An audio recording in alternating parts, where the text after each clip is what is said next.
राधा मेरी स्वामिनी और मैं राधे को दास, जन्म जन्म मोहे दीजियो श्री বৃন্দাবন ধামবাস। রাধে রাধে। আজ হলো পবিত্র অপরা একাদশী। অপরা একাদশীর পবিত্র দিনে আমরা ভগবান শ্রীকৃষ্ণের নিত্যধাম বৃন্দাবন ধামকে দর্শন করতে করতে অপরা একাদশীর মাহাত্ম্য কথা শ্রবণ করব। প্রিয় ভক্ত, এই একাদশীর ব্রত অতি পবিত্র, তাই তো বলা হয় মাধব তিথি ভকতির জননী যতনে পালন করি। এই মাধব তিথিকে বলা হয় ভক্তির জননী। অনন্য রাধাকৃষ্ণের প্রেম ভক্তি দান করে একাদশীর ব্রত। আর এই অপরা একাদশীর অপার মহিমা রয়েছে। আজ আমরা ভক্তি সহকারে ভগবান শ্রীকৃষ্ণের নিত্যধাম বৃন্দাবন ধামকে দর্শন করতে করতে মন দিয়ে অপরা একাদশীর মহিমা কথা শ্রবণ করব। ব্রহ্মাণ্ড পুরাণে এই অপরা একাদশীর মাহাত্ম্য কথা বর্ণিত রয়েছে। মহারাজ যুধিষ্ঠির ভগবান শ্রীকৃষ্ণকে বললেন, হে কৃষ্ণ, জ্যৈষ্ঠ মাসের কৃষ্ণপক্ষীয় একাদশীর কি নাম এবং তার মাহাত্ম্যই বা কী? আমি শুনতে ইচ্ছা করি, আপনি অনুগ্রহ করে তা আমার কাছে বর্ণনা করুন। ভগবান শ্রীকৃষ্ণ বললেন, হে মহারাজ, মানুষের মঙ্গলের জন্য আপনি খুব ভালো প্রশ্ন করেছেন। বহু পুণ্য প্রদানকারী, মহাপাপ বিনাশকারী ও পুত্র দানকারী এই একাদশী অপরা নামে খ্যাত। এই ব্রত পালনকারী ব্যক্তি জগতে প্রসিদ্ধ লাভ করেন। ব্রহ্মহত্যা, গোহত্যা, ভ্রূণহত্যা, পরনিন্দা, পরস্ত্রী গমন, মিথ্যা ভাষণ প্রভৃতি গুরুতর পাপও এই ব্রত পালন করার মাধ্যমে নষ্ট হয়ে যায়।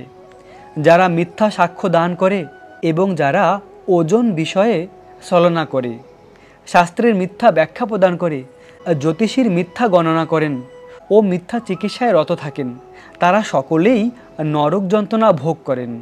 এ সমস্ত ব্যক্তিরাও যদি এই ব্রত পালন করেন তবে তারা সমস্ত পাপ থেকে মুক্ত হয়ে যায়। ক্ষত্রিয় যদি স্বধর্ম ত্যাগ করে যুদ্ধক্ষেত্র থেকে পালিয়ে যায় তবে সে ঘোর নরকগামী হয়, কিন্তু সেও যদি এই ব্রত পালন করেন তবে সে মুক্তি লাভ করে স্বর্গগতি প্রাপ্ত করেন।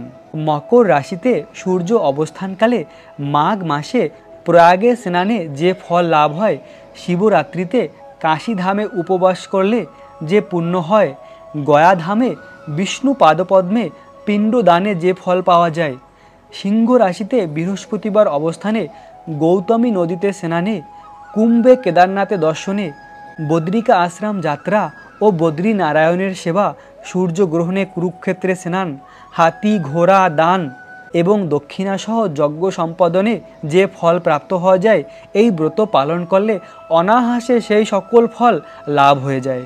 প্রিয় ভক্ত, এরকম পবিত্র তীর্থস্থানে বিশেষ বিশেষ দিনে গিয়ে তপস্যা করলে, উপবাস থেকে যে ফল প্রাপ্ত হওয়া যায়, অনায়াসে ঘরে বসে এই অপরা একাদশীর ব্রত পালন করলে সেই একই ফল প্রাপ্ত হওয়া যায়। এই অপরা ব্রত পাপরূপ বৃক্ষের কুটার স্বরূপ, পাপরূপ কাষ্ঠের দাবাগ্নির মতন, পাপরূপ অন্ধকারের সূর্যের মতন এবং পাপ হস্তির সিংহাসন স্বরূপ। এই ব্রত পালন না করে যে ব্যক্তি জীবন ধারণ করেন জলের বুদবুদের মতন, তাদের জন্ম মৃত্যু কেবলই সার। এই পবিত্র অপরা একাদশীর ব্রত পালন না করে যারা জীবন ধারণ করেন তাদের এই জগতে জন্ম মৃত্যু কেবলই বৃথা। অপরা একাদশীতে উপবাস করে বিষ্ণু পূজা করলে সর্বপাপ মুক্ত হয়ে বিষ্ণুলোকে গতি প্রাপ্ত হয়। এই ব্রতকথা পাঠ ও শ্রবণ করলে সহস্র গোদানের ফল লাভ হয়। ব্রহ্মাণ্ড পুরাণে এই ব্রত মাহাত্ম্য বর্ণনা করা হয়েছে। প্রিয় ভক্ত, অপার মহিমা রয়েছে অপরা একাদশীর। এই অপরা একাদশীর কত গুরুত্বপূর্ণ মহিমা রয়েছে। এই ব্রত পালন করলে পুত্র সন্তান প্রাপ্তি হয়, এই ব্রত পালন করলে ব্রহ্মহত্যা থেকে মুক্ত হওয়া যায়, এই ব্রত পালন করলে গো হত্যা থেকে মুক্ত হওয়া যায়, এই ব্রত পালন করলে ভ্রূণ হত্যা, পরনিন্দা, পরস্ত্রী গমন এরকম মহাপাপ থেকেও অনায়াসে মুক্ত হওয়া যায় এই অপরা একাদশীর ব্রত পালন করলে। এবং সর্বোপরি ভগবান নিজে বলেছেন এই ব্রত হলো মহাপাপ বিনাশকারী এবং পুণ্য প্রদানকারী। তাই তো সকল মানুষের এই ব্রত পালন করা উচিত। একাদশীর দিন খুব ভোরে ব্রহ্ম মুহূর্তে ঘুম থেকে উঠে স্নান করে তিলক ধারণ করে তুলসী মহারানীর আরতি করুন, তুলসী মহারানীর পরিক্রমা করুন, তুলসী মহারানীকে জলদান করুন। বছরের প্রতিটা দিন তুলসী মহারানীর আরতি করা যায় এবং তুলসী মহারানীকে জলদান করা যায়। অনেকেই প্রশ্ন করে থাকে একাদশীর দিন বা দ্বাদশীর দিন বা রবিবারে কি আমরা তুলসী মহারানীকে জলদান করতে পারবো? তুলসী মহারানীকে জলদান বছরের প্রতিটা দিন করা যায়। এমন কোনো তিথি, এমন কোনো দিন নেই যেদিন তুলসী মহারানীর সেবা পূজা, তুলসী মহারানীকে জলদান করা যায় না। বছরের প্রতিটা দিনই তুলসী মহারানীকে জলদান করা যায় এবং জলদান করা উচিত ভক্তি লাভ করার জন্য। শুধুমাত্র তুলসী মহারানীর পাতা চয়ন করার বিধি রয়েছে।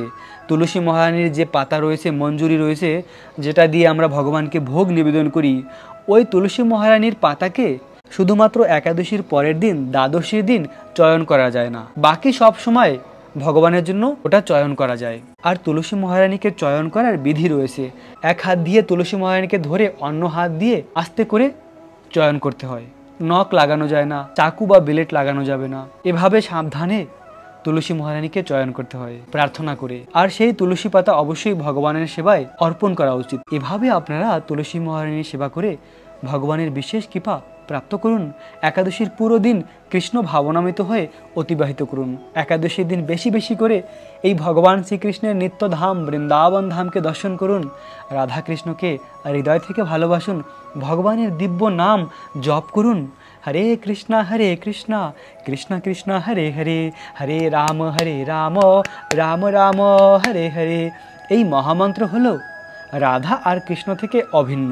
ভগবান শ্রীকৃষ্ণ তার সমস্ত শক্তি এই নামের মধ্যে প্রদান করেছেন। এই নামের মধ্যে ভগবানের সমস্ত শক্তি রয়েছে। তাই তো এই নাম করার মাধ্যমে আমরা ভগবানের বিশেষ কৃপা প্রাপ্ত হতে পারি। প্রিয় ভক্ত, প্রতিটি একাদশীর দিন আমরা ভগবান শ্রীকৃষ্ণের বৃন্দাবনের অপ্রাকৃত লীলাকথা শ্রবণ করি। আজও আমরা বৃন্দাবনের কিছু মধুর লীলাকথা শ্রবণ করব। ভগবান শ্রীকৃষ্ণ তার প্রিয় সখা, তার প্রিয় গোপিকাদের সঙ্গে অনেক মধুর মধুর লীলা বিলাস করেছেন। আর ওই লীলা কথাই আমাদের জীবনের একমাত্র আনন্দ লাভ করার উৎস। তাই তো বলা হয়, তব কথা অমৃত তপ্ত জীবন। ভগবানের কথা অমৃত আমাদের জীবনের একমাত্র বেঁচে থাকার উৎস, একমাত্র জীবনের আনন্দ প্রাপ্তি করার উৎস। জীবনে আর কোথাও কোনো আনন্দ নেই, শুধুমাত্র ভগবানের কথা অমৃতেই আনন্দ রয়েছে। গোপিকারা তাদের সখীদের কৃষ্ণের সম্বন্ধে বলছিলেন, প্রিয় সখীরা, আমাদের এই বৃন্দাবন সমস্ত পৃথিবীর মহিমা ঘোষণা করে, কেননা এই গ্রহটি দেবকী সুত শ্রীকৃষ্ণের শ্রী পাদপদ্মের স্পর্শে ধন্য হয়েছে। আর গোবিন্দ যখন তার বাঁশি বাজায়, ময়ূরেরা তখন আনন্দে অধীর হয়ে নৃত্য করতে থাকেন। গোবর্ধন পর্বত আনন্দে উৎফুল্লিত হয়ে ওঠে। সমস্ত পশু পাখি, গাছপালা এবং ময়ূর এই সব কিছু আনন্দে উৎফুল্লিত হয়ে ওঠে ভগবানের বংশীর ধ্বনি শুনে। এত মধুর শ্রীকৃষ্ণের বংশীর ধ্বনি, এবং তারা একাগ্র চিত্তে সেই দিব্য বংশীর ধ্বনি শুনে থাকে। যদিও আপাত দৃষ্টিতে ব্রজ গোপিকারা ছিল সাধারণ গ্রাম্য গোপী স্ত্রী এবং গোপ বালিকা, কিন্তু তারা কৃষ্ণকে জানতেন। তেমনি তত্ত্বজ্ঞানী মহাজনদের কাছ থেকে বৈদিক জ্ঞান শ্রবণ করার মাধ্যমে যে মানুষ পরম তত্ত্বকে জানতে পারেন। অন্য একজন গোপী বলছিলেন, প্রিয় সখীরা, ওই হরিণীগুলিকে দেখো, যদিও তারা পশু, কিন্তু তাও তারা নন্দের নন্দন শ্রীকৃষ্ণের প্রতি তাদের ভালোবাসা প্রদর্শন করেছেন। তারা যে কেবল কৃষ্ণের পাগড়িতেই রয়েছে শুধু তাই নয়, বংশীর ধ্বনি শুনে এই হরিণীগুলি তাদের প্রতিসহ স্নেহ ভরে তারা মুখ দিয়ে তাকিয়ে থাকে এবং তারা ভগবানকে প্রণতি জানায়। হরিণীদের সৌভাগ্য গোপিকারা ঈর্ষিত ছিলেন। যদিও এই ঈর্ষা এই জগতের মতন নয়, এটা হলো দিব্য প্রেমময় স্তরের। কেননা হরিণীরা তাদের প্রতিসহ কৃষ্ণের সেবায় যুক্ত হতে পেরেছিলেন, কিন্তু গোপিকারা যখন কৃষ্ণের কাছে যেতেন, কৃষ্ণের সেবা করতেন, তাদের পতিরা তাদের প্রতি অসন্তুষ্ট হতেন। গোপিকাদের পতিরা কৃষ্ণর কাছে যেতে বাধা প্রদান করতেন। কিন্তু এই হরিণীরা কত সৌভাগ্যশালী, তারা একসঙ্গে পতি পত্নী ভগবানের সেবা করে, কত সুন্দর নৃত্য করে ভগবানকে আনন্দ দান করে। এবং যে ময়ূরের পাঙ্খ রয়েছে, ভগবান তার পাগড়িতে ধারণ করে। কেন? না এই ময়ূর পাঙ্খে রাধা নাম লেখা রয়েছে। তাই তো কৃষ্ণ এই ময়ূর পাঙ্খ তার পাগড়িতে ধারণ করেন। এরকম আরেকজন গোপিকা বললেন, প্রিয় সখীরা, শ্রীকৃষ্ণের রূপ এত সুন্দর যে তাকে দেখে মনে হয় স্ত্রী লোকদের সমস্ত পূজা পার্বণের অনুপ্রেরণা যেন তিনি। তার দিব্য বংশীর শব্দ শুনে সুর তরঙ্গেরাও যেন মোহিত হয়ে পড়ে। আকাশে উড়ে বেড়ায় যে পাখিরা, তারা যখন শ্রীকৃষ্ণের বাঁশির সুর শুনে, শ্রীকৃষ্ণের বাঁশির শব্দ শুনে তারা বিচলিত হয়ে পড়ে। ভগবান শ্রীকৃষ্ণ এরকম মধুর বাঁশির সুরে শুধু ত্রিভুবনকে মোহিত করে তাই নয়, ভগবানের এই বংশীর ধ্বনি এই ব্রহ্মাণ্ডকে ভেদ করে এই জগতেও চলে যায়। এমনকি ব্রহ্মা শিব সর্বত্র পৌঁছে যায় ভগবানের এই মধুর বাঁশির সুর। জগতের সব কিছু মোহিত করতে পারে তার বাঁশির সুরের মাধ্যমে এবং তার রূপের মাধ্যমে। ভগবান শ্রীকৃষ্ণ এত সুন্দর যে কৃষ্ণ যখন দ্বারকায় ছিল, রুক্মিণী দেবী বলছিল, কৃষ্ণ তুমি কখনো আয়না দেখবে না। না, কৃষ্ণ এত সুন্দর, যখন কৃষ্ণ আয়নায় দেখে নিজের রূপ তখন নিজেও মোহিত হয়ে যায়, এত সুন্দর। তাই তো রুক্মিণী দেবী চেয়েছিল কৃষ্ণ যেন আমাকে দেখে। এরকম সৌন্দর্য হলো ভগবান শ্রীকৃষ্ণ। ভগবান শ্রীকৃষ্ণ যেরকম সুন্দর কামদেবকেও মোহিত করে, তেমনই কৃষ্ণ উদার, তেমনই কৃষ্ণের সমস্ত রকমের বৈরাগ্য। ভগবান কৃষ্ণকে এই সংসারের বাকি কোনো বস্তুর মাধ্যমে প্রসন্ন করা যায় না। ভগবান কৃষ্ণকে শুধুমাত্র ভক্তির মাধ্যমে প্রসন্ন করা যায়। ভক্তা মাম অভিজানাতি, ভক্তির মাধ্যমেই ভগবানকে প্রসন্ন করা যায়। আর সর্বশ্রেষ্ঠ ভক্তির উদাহরণ হলো ব্রজ গোপিকারা। ব্রজ গোপিকাদের থেকে শ্রেষ্ঠ ভক্ত আর কেউ নেই। আর গোপিকাদের প্রেম হলো এই জগতের সর্বশ্রেষ্ঠ। তাই তো ভগবান কৃষ্ণ গোপিকাদের প্রতি সম্পূর্ণ ঋণী ছিল। ভগবানকে গোপিকারা এত ভালোবেসেছে, ভগবান তখন গোপিকাদের আর কি দিতে পারে। ভক্ত যখন ভগবানকে ভালোবাসে, ভগবানের ভক্তি করে, যখন তার মনে কোনো কামনা বাসনা থাকে, ভগবান সব কিছু তাকে দিয়ে দেয়। যেমন ধ্রুব মহারাজ, তার মনে ইচ্ছা ছিল ব্রহ্মার থেকেও আরও বড় রাজ্য লাভ করা। যদিও ধ্রুব মহারাজ তপস্যার পরে সম্পূর্ণ শুদ্ধ হয়েছিল। যখন ধ্রুব মহারাজের তপস্যা সম্পূর্ণ হয়েছে, ধ্রুব মহারাজের হৃদয় এতটা পবিত্র হয়েছে, ভগবান যখন তার সামনে এসেছে, হে ধ্রুব, তোমার কি প্রার্থনা? তুমি যা চাইবে আমি তাই তোমাকে প্রদান করব। ধ্রুব মহারাজ বলল, হে ভগবান, আমি কাঁচের টুকরা খোঁজার জন্য বনে এসেছিলাম। কাঁচের টুকরা মানে ব্রহ্মার থেকে আরও বড় রাজ্য। কিন্তু হে ভগবান, এখন আমি দিব্য রত্ন লাভ করেছি। দিব্য রত্ন কি না? তোমার দর্শন। হে গোবিন্দ, একবার যার তোমার দর্শন হয়ে যায় তার আর এই জগতে আর কিছু চাই না। আমি কোনো রাজ্য কিছুই চাই না, শুধু তোমাকে চাই। তখন ভগবান বলল, হে ধ্রুব, তুমি অবশ্যই আমাকে পাবে, কিন্তু যেহেতু তুমি তপস্যার সময় কামনা করেছিলে রাজ্য লাভ করার, তাই তোমাকে আমি ব্রহ্মার থেকেও আরও শ্রেষ্ঠ স্থান প্রদান করব, ধ্রুবলোক। যে ধ্রুবলোক আমার বৈকুণ্ঠ ধামের মতন নিত্যলোক, সেই নিত্য ধ্রুবলোক আমি তোমাকে দান করব, যেখানে জন্ম মৃত্যু জরা ব্যাধি দুঃখ কষ্ট কিছু নেই। অবশেষে তুমি আমার ধাম প্রাপ্ত হবে। তো ভক্ত যখন সম্পূর্ণ শুদ্ধ না থাকে, তখন ভগবানের কাছে অনেক কিছু চেয়ে থাকে, কামনা বাসনা থাকে, কিন্তু ভগবানের ভক্তি করে হৃদয় সম্পূর্ণ শুদ্ধ হয়ে যায়, তখন আর কোনো কামনা বাসনা থাকে না। কিন্তু ব্রজ গোপিকারা এতই শুদ্ধ ভক্ত, তাদের হৃদয়ে বিন্দু মাত্র কামনা বাসনা ছিল না। তারা এই জগতে কিচ্ছু চায় না কৃষ্ণের কাছে, এমনকি ব্রহ্মসুখ, এমনকি ভগবানের নিত্য ধামও যেতে চায় না। একমাত্র গোপিকাদের ইচ্ছা, কৃষ্ণ তোমার অহেতুকী প্রেমময়ী সেবা যেন আমরা করতে পারি, আমাদের জীবনে তোমার সেবা প্রাপ্তি হয়, এটাই আমাদের জীবনের একমাত্র কামনা। হে কৃষ্ণ, তোমার নিত্য সেবা আমাদেরকে প্রদান করো। গোপিকারা এরকম ভক্ত। তাই তো ভগবান এতই ভক্তবৎসল, যে ভক্ত ভগবানকে খুব ভালোবাসে সেই ভক্তের কাছে ভগবান ঋণী হয়ে যায়। ভগবান যদিও ভক্তের ঋণ কখনো রাখে না, ভগবান ভক্তকে সব কিছু দিয়ে দেয়, কিন্তু যে ভক্ত ভগবানের কাছে কিছুই চায় না, সেই ভক্তের ঋণ ভগবান কি করে পূরণ করবে? তখন ভগবান নিজেকেই ভক্তের কাছে বিক্রি করে দেয়। তেমনই ভক্ত ব্রজ গোপিকারা, যাদের কাছে ভগবান নিজেকে বিক্রি করে দিয়েছে। তাই তো ভগবান আবার এই কলিযুগে সেই ব্রজ গোপিকাদের ঋণকে শোধ করার জন্য, তাদের প্রেমের মহিমাকে জগতের কাছে প্রকাশিত করার জন্য চৈতন্য রূপে অবতীর্ণ হয়েছেন। চৈতন্য মহাপ্রভু, চৈতন্য মহাপ্রভু রূপে অবতীর্ণ হয়ে তিনি সেই গোলক বৃন্দাবনের প্রেম ভক্তি সকলকে দান করেছেন।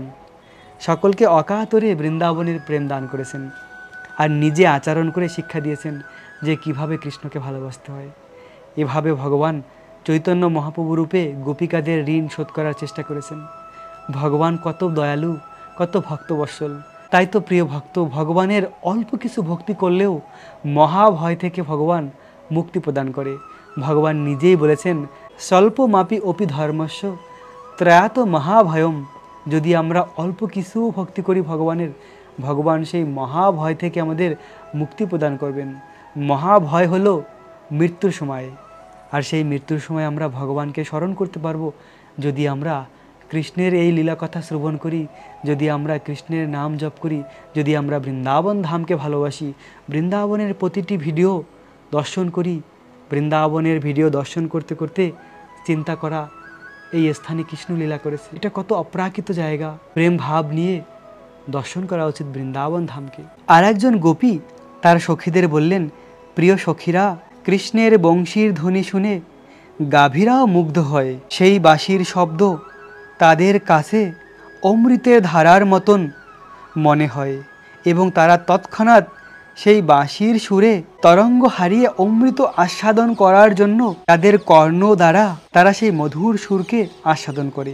গোবৎসেরা তাদের মাতৃস্থন মুখে দিয়ে ভুলে যায় যে তারা দুধ পান করবে। বাঁশির সুর শুনে তারা দুধ পান করার কথা ভুলে যায়। গাভীরাও অনুরাগে তারা স্তব্ধ হয়ে যায় এবং তাদের চোখ দিয়ে অশ্রুধারা ঝরঝর হয়ে অতিবাহিত হয়। ভেবে দেখুন, কৃষ্ণের মধুর বাঁশির সুর শুনে গাভীরা ঝরঝর করে কান্না করতে শুরু করে। গাভীরা আবেগে তারা কৃষ্ণকে হৃদয়ে আলিঙ্গন করেন। এর থেকে বোঝা যায় বৃন্দাবনের গাভীরাও কৃষ্ণের জন্য কন্দন করত এবং গাভীরা আবেগে তাদের হৃদয়ে কৃষ্ণকে আলিঙ্গন করত। আর একজন অল্প বয়স্কা গোপী তার মাকে বলল, মা, গাছের ডালে বসে পাখিগুলি নিবিষ্ট চিত্তে কৃষ্ণের দিকে তাকিয়ে থাকে বংশীর ধ্বনি শুনে। তাদের দেখে মনে হয় যেন তারা শ্রীকৃষ্ণের বংশীর ধ্বনি শুনে যেন সব কিছু ভুলে গেছে। এর থেকে বোঝা যায় যে এরা কোনো সাধারণ পক্ষী নয়, এরা হচ্ছেন মহান মুনি, ঋষি এবং ভক্ত। কেবলমাত্র শ্রীকৃষ্ণের বংশীর ধ্বনি শ্রবণ করার জন্য তারা বৃন্দাবনের বনে পক্ষীরূপে অবতীর্ণ হয়েছেন। আসলে তারা মহান মুনি, ঋষি এবং বৈদিক তত্ত্বজ্ঞানী। এভাবে বৃন্দাবনের সব কিছু পশু পাখি বৃক্ষ তরুলতা সব কিছু চিন্ময়, তারা সকলে মহান মুনি ঋষি। একাদশীর ব্রত পালন করার পরে পারণের সময়সীমা রয়েছে। একাদশীর পরের দিন নির্দিষ্ট সময় পালন করতে হয়। এখন আমরা পারণের সময়সীমা জেনে নেব। বাংলাদেশের পালনের সময় সকাল 5টা 18 থেকে 9টা 34-এর মধ্যে। পশ্চিমবঙ্গের পালনের সময় সকাল 4টা 53 থেকে 9টা 17-এর মধ্যে। দিল্লির পালনের সময় সকাল 5টা 25 থেকে 10টার মধ্যে। বৃন্দাবনের পালনের সময় সকাল 5টা 26 থেকে 9টা 59-এর মধ্যে। উত্তরপ্রদেশের পালনের সময় সকাল 5টা 14 থেকে 9টা 47-এর মধ্যে। মুম্বাই মহারাষ্ট্রের পালনের সময় সকাল 6টা 1 থেকে 10টা 24-এর মধ্যে। পুনে মহারাষ্ট্রের পালনের সময় সকাল 5টা 58 থেকে 10টা 20-এর মধ্যে। নাগপুর মহারাষ্ট্রের পালনের সময় সকাল 5টা 32 থেকে 9টা 58-এর মধ্যে। চেন্নাই তামিলনাড়ুর পালনের সময় সকাল 5টা 41 থেকে 9টা 7:50-এর মধ্যে। ভুবনেশ্বর উড়িষ্যার পালনের সময় সকাল 5টা 7 থেকে 9টা 31-এর মধ্যে। ঝাড়খণ্ডের পালনের সময় সকাল 5টা 2 থেকে 9টা 30-এর মধ্যে। বিহারের পালনের সময় সকাল 4টা 7:50 থেকে 9টা 28-এর মধ্যে। ছত্তিশগড়ের পালনের সময় সকাল 5টা 20 থেকে 9টা 46-এর মধ্যে। শিলং মেঘালয়ের পালনের সময় সকাল 4টা 33 থেকে 9টা 4-এর মধ্যে। গুয়াহাটি আসামের পালনের সময় সকাল 4টা 32 থেকে 9টা 4-এর মধ্যে।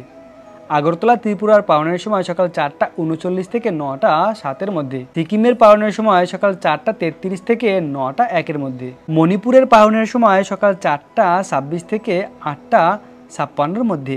নাগাল্যান্ডের পালনের সময় সকাল 4টা 21 থেকে 8টা 53-এর মধ্যে। অরুণাচল প্রদেশের পালনের সময় সকাল 4টা 24 থেকে 8টা 7:50-এর মধ্যে। সিকিমের পালনের সময় সকাল 4টা 42 থেকে 9টা 16-এর মধ্যে। নাগাল্যান্ডের পালনের সময় সকাল 4টা 21 থেকে 8টা 53-এর মধ্যে। উত্তরাখণ্ডের পালনের সময় সকাল 5টা 14 থেকে 9টা 1:50-এর মধ্যে। হিমাচল প্রদেশের পালনের সময় সকাল 5টা 18 থেকে 9টা 58-এর মধ্যে। পাঞ্জাবের পালনের সময় সকাল 5টা 28 থেকে 10টা 6-এর মধ্যে। হরিয়ানার পালনের সময় সকাল 5টা 28 থেকে 10টা 3-এর মধ্যে। আর রাজস্থানের পালনের সময় সকাল 5টা 43 থেকে 10টা 15-র মধ্যে, গুজরাটের পালনের সময় সকাল 5টা 58 থেকে 10টা 26-এর মধ্যে, মধ্যপ্রদেশের পালনের সময় সকাল 5টা 30 থেকে 9টা 58-এর মধ্যে, গোয়ার পালনের সময় সকাল 6টা 2 থেকে 10টা 21-এর মধ্যে, ব্যাঙ্গালোর কর্ণাটকের পালনের সময় সকাল 5টা 52 থেকে 10টা 8-এর মধ্যে, কেরালার পালনের সময় সকাল 6টা 1 থেকে 10টা 14-র মধ্যে, জম্মু কাশ্মীরের পালনের সময় সকাল 5টা 26 থেকে 10টা 7-এর মধ্যে, আন্দামান নিকোবরের পালনের সময় সকাল 4টা 54 থেকে 9টা 4-এর মধ্যে, নেপালের পালনের সময় সকাল 5টা 10 থেকে 9টা 43-এর মধ্যে, ভুটানের পালনের সময় সকাল 5টা 8 থেকে 10টা 41-এর মধ্যে, শ্রীলঙ্কার পালনের সময় সকাল 5টা 53 থেকে 10টা 2-এর মধ্যে, মালদ্বীপের পালনের সময় সকাল 5টা 52 থেকে 9টা 59-এর মধ্যে, মায়ানমারের পালনের সময় সকাল 5টা 27 থেকে 9টা 50-এর মধ্যে, পাকিস্তানের পালনের সময় সকাল 5টা 1 থেকে 9টা 53-এর মধ্যে, বেলজিয়াম চীনের পালনের সময় সকাল 4টা 1:50 থেকে 9টা